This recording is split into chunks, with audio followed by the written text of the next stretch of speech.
পয়লা July doctor Bidhanchandra রায়ের জন্মদিন, আর এই দিনটিকে স্মরণ রেখেই পালিত হয় জাতীয় চিকিৎসক দিবস।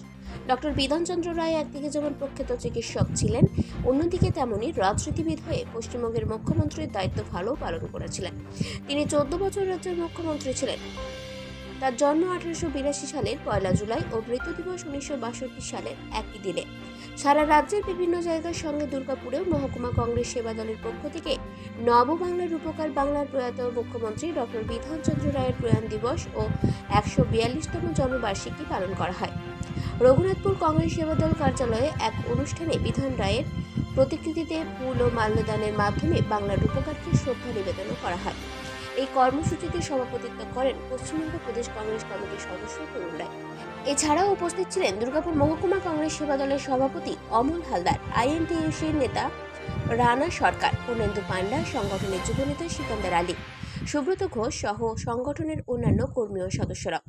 এখানে বিধানচন্দ্র রায়ের প্রতিকৃতিতে মাল্যদান করে শ্রদ্ধা জানিয়ে তার বক্তব্য প্রদেশ কংগ্রেসের কমিটির সদস্য তনু রায় বলেন, বর্তমান রাজনৈতিক প্রেক্ষাপটে ডক্টর বিধানচন্দ্র রায়ের মতো একজন ব্যক্তিত্বের ভীষণ অভাব বোধ হয়।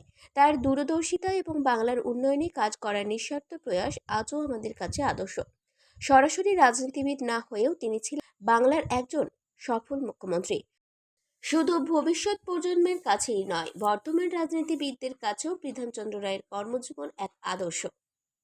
জন্মগ্রহণ করবে, তারা একটা মানুষের কাছে ঋণ নিয়ে জন্মগ্রহণ করবে, তার নাম ডক্টর বিধানচন্দ্র রায়। আজকে এই দিনে দাঁড়িয়ে যে সেবা দলের উদ্যোগ, অমলালের আহ্বান, আমরা সবাই একত্রিত হচ্ছি একটা মানুষকে স্মরণ করার জন্য, যে মানুষটি আজকে বাংলার বহু মানুষের অন্নসংস্থান হয়েছে। দুর্গাপুরের প্রত্যেকটি মানুষকে কেন্দ্র করে সারা ভারতবর্ষে তার নাম ঘটিত হচ্ছে, তার নাম ডক্টর বিধানচন্দ্র রায়। আজকে প্রত্যেকটি দুর্গাপুরের মানুষ চিনি তার কাছে।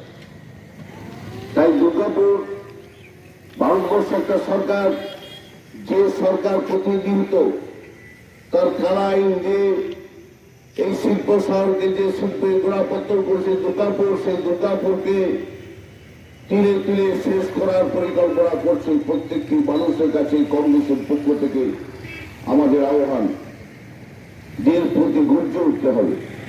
যে দুর্গাপুর, সোনার দুর্গাপুর, তার হৃদয় গৌরব দিয়ে সারা ভারতবর্ষে, সারা বিশ্বে মাথা উঁচু করে থাকবে, সেই দুর্গাপুরকে আমরা কোনোভাবে নষ্ট হতে দেব না।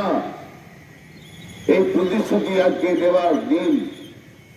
আজকে পয়লা জুলাই, আজকে বিধানচন্দ্র রায়ের মূর্তির সামনে দাঁড়িয়ে দুর্গাপুরের মানুষকে আজকে প্রতিজ্ঞাবদ্ধ হতে হবে যে তার তৈরি সোনার দুর্গাপুর আমরা কোনোভাবে নষ্ট হতে দেব না, দেব না, দেব না। জয় হিন্দ, বন্দে মাতরম। ধন্যবাদ। দুর্গাপুর থেকে কৌশিক বাসুর রিপোর্ট, 99 নিউজ বাংলা।